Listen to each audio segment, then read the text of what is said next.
Preste bem atenção. Na vida, existem 3 coisas que podem te levar na destruição: a inveja, o orgulho, o ódio. Há 3 coisas que não devemos perder: a fé, o amor, a esperança. Existem 3 coisas de grande valor na vida: a humildade, a sinceridade, a amizade.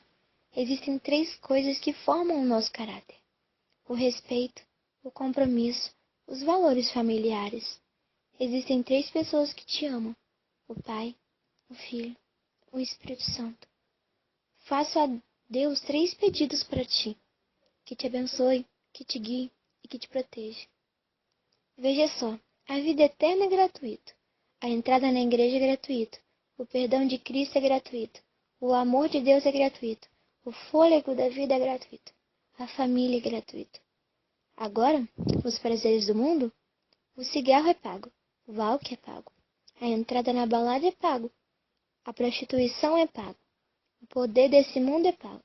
Agora me diz, por que ir ao inferno que é pago, enquanto o paraíso e a vida eterna são gratuitos? Por favor, será que tu podes me ajudar a falar ao mundo que Jesus Cristo é maravilhoso? O inimigo diz que você não tem tempo para enviar essa mensagem. Prove a ele que sim, que você tem tempo. Envie para todos os seus contatos e mostre para esse mundo que Jesus Cristo ama todos.